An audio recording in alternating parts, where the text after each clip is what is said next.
Chỉ bây ula tun tuma chuan chap char ku ta ka guitar processor man tur mo guitar effect ta pokan tume niang chu mi chu a man tur chu karon tilang do na ka set dan vel te an soinga hi hilo tang kai pui te kanam ta ken tin karon siam le na than tiang lam tui lo tan chuanin ho mai theya tui te kan lom ve hlom mai theya subscriber te chung ho tan chuan kan ti zoi ang chuan happy od 500 mo line 6 ani hei tha em maya ti chuanin computer atang hena reset the ni software ani ya software line 6 website a download takan he pod guitar processor hi he website pod ho mo line 6 ho website aka register hi serial number jong hi anung lama hian a oma ka register ti chuan heng ho pod software ho hi ka download ati khanin ka set ta ni kana heng ba this kon soinga ti chuan he ta mi hi ton works ax mo sang kha zanga 1500G ti ni a hi sang hi pariata general conference bill kha thiran nei aka musician ve don tuma a musician don tuma mo kali khane re to em moya la man the hi ama ro chu sang hi pariat kumani to a re lu tuk to a akum som chong fe ni to a save the to lawa ama ro chu heng ho thil dang ho jan la function fe kani mo chu hei hian tiral mai ka du bi la vai nge ni til kan man na kha general conference kan du sian na ve khani wang khanin ka hal du lem lawati hianin ti chuan hela hi ka midi controller ne hei hi ka mang ka ti dawa live a ama ro chu laptop te ne in chop turani wang khanin nge ni i chet dan te ngai do na ma ro chu hei live ka man ber chu ni thawani concert vela chuan chung vel chu ni a tha ma hei hian guitar rig kan medlang nga ta hian guitar rig controller ani hei mo he guitar rig hi control theya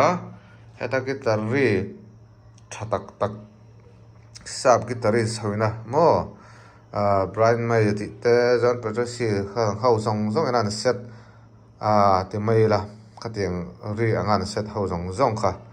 tatang hena control theory kha du to kana han thlan kol the live a laptop nan kan chapa ka mang tang kai em ne he guitar rig na kena siam dan te lo ti ve du te kanom te ni chung computer keyboard sia manga siam ani ya khar lawa na kena he te hi a making video te pathian zar kan dam chon kan tianga man to lo tlom lutuk computer keyboard mo heng ho computer keyboard cheng zani somnga ti choman bor vela guitar rig controller siam the ni youtube ba po khanin o manga athen to sap ho nan siam ta maro chu mu mal taka hanang lo kha chu tam lu tuk lo mai theya hemi siam dan te pathian zar kan da man man ka ron la tianga ti chuan keyboard vel hi chu tu tuma chul ka met don lo wa keyboard vel hi chu ti hianin tuna mi hi helai ruma kai ka toys ho ti moi ngo kan chop dan ve shum ani ya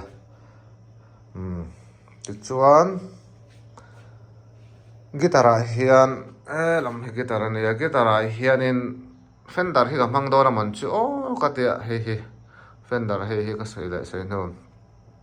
Mexican mo jo satre ni ta chu le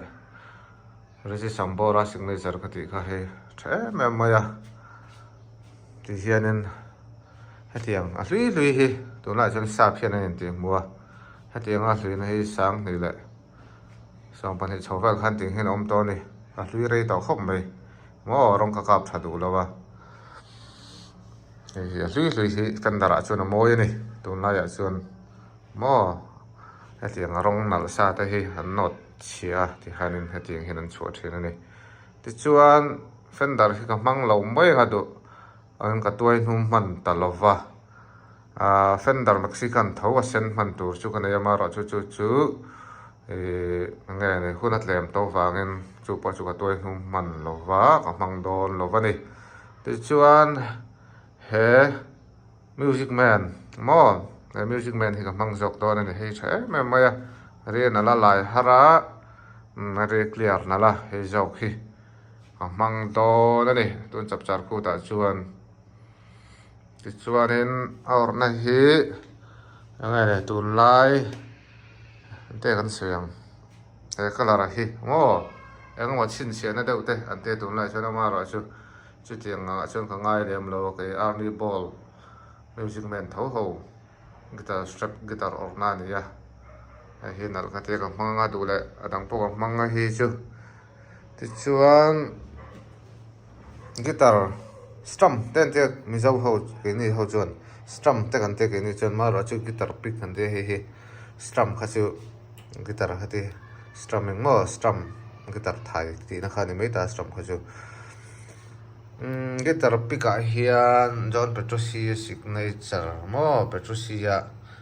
guitar pick hi ka mang mai thiani lo chun jim dam lo pe mo jazz master ti hi om na ka hmai lo chu ka kor khoi ma bera omen ka hria chu mi chu ka mang do na ni le hei hi om ji kan soi lo khang la hre lo ta kan om ta khen i guitar ami jaw tong soi mem o mi jaw na kan soi danin strum man da na zir i guitar pick i man azir hi ni guitar ri dang lam kan guitar ri hi dang lam ti hria tur ani mo guitar pick hi du man lo tur ani heng ho hi a plastic hi angai ni tle min te kan soi nga ari hi angai ni a plastic a hi atle lo ti mang o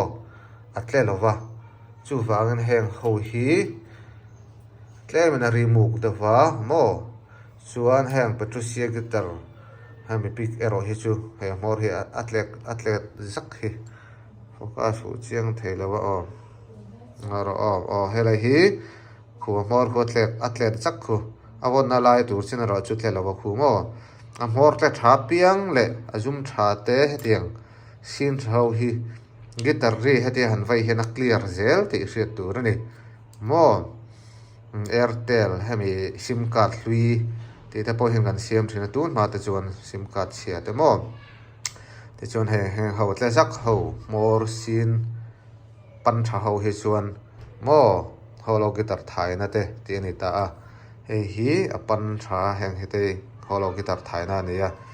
holo guitar ri khari siau mai ni khatiang te ni wang khan guitar pick guitar strum kan ti mai te hi du man lo tur ani ya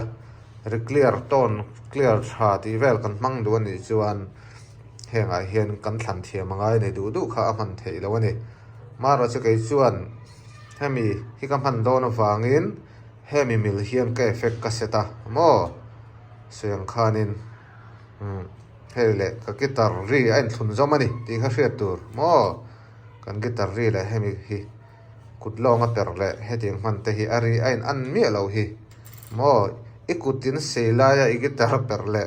ikutin bullai guitar per kha mo kutin bul le kutin sei guitar per ri ain ang lo ani chung te chu then chuan kan thra via banga la hello te tlema beginner deuh te kan lom takin tin kan soi tel lu thin ani chu soi don hi chuan soi tur hi ka nga ve thin khopa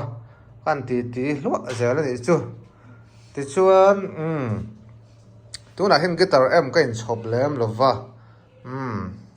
computero te chu pani kha chu mama ro chu ai chuan ka te heng lai guitar rika cabinet ho mo cabinet ti mai la heng ho guitar ami jaw tong takina sound box ho hi ka mang do na ni heng ho hi direct ka computer kan connect chuan in ari hi ji tina phera kha khami lo ang lo tur khanin a post em kan ti do na mi hemi hi mo ka mang do na ni tuna chuan he vintage ti hi te kan seng guitar ema mo guitar combo kan mang do na ni chuan hi modern 412 mo in chi som pani in chi som pani speaker kha pali om ti na ni 412 ani chuan khang kha hemi om zia guitar em om zia kan sei le lokang trong kai pui ta kan mel takin tin sei tur hi tam thin kha pa men lo sa thiam lok ula tui lo tan chona ho ka ti kha American 2 by 12 ti om zia chu he lai hi in chi som pa ni speaker kha mo a chunga hian om ti na ni chu hi speaker om zat 12 hi a in chi zat ti na ni he po hi British 12 mo a tiang zel khan ni tu nai ro chuan he ti na na ka test tur chu 412 version 2 v1 hi clear daw kan hong jok me ngo he 412 mo speaker pali mang in chi som patni clear speaker pali mangin he guitar processor hi tuna ka ti ri do na ni ti chuan sei da sei nu hei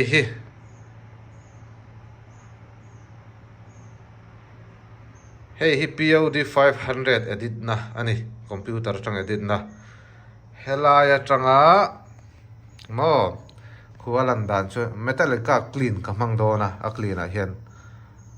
Metallica clean ka mang do na chu tuna hianin uana hian a oma ai synchronize ani hei le hei hi ein thun zoma chuanin tuna hian user wana heng ho ka man tur ani Metallica 1 channel A wana Metallica clean ka danga b ya treng c ya zun na mo heng ho nge ni a zun na le a treng ho hi John Petrucci ya guitar treng ho le a zun na ho kha ka download ta chu ka import ta he effect chunga hian chu ka mang do na ne ari ang tak ang mo delta ho combo delta ho sound kan mang do na delta ho combo guitar tak le ni nge kan mang do Marshall ka hrelowa chumi thu chuan ka guitar ri a chuak do na ni ti chuan chulai jong te chu ni de umaya helai set dan tak ero hi chu hei kan sei de lokang Metallica clean chunga hian kan Metallica clean chunga hian enge om kan ti chuan he te hi ping pong delay kan hmu thei mo ping pong delay tlem ka ta dimension ti te reverb plate mo plate reverb chuan compressor ti te mo heng ho effect model sang ho hi heng Metallica clean chunga hian na oma mo chu dimension ti hi chorus ang type khani a mo chu he channel 1 a mo ta hianin he karap chinga a clean ani do na ni ti chuan tu hi kan rap le china kan met le china khi lai khi aron thlak ani tu na khan mo khamin thlak lai kha kan mut du kheram one kan rap chinang one kan met chinanga one kan met chinanga ein thlak kha kan muam tu kan met le chinanga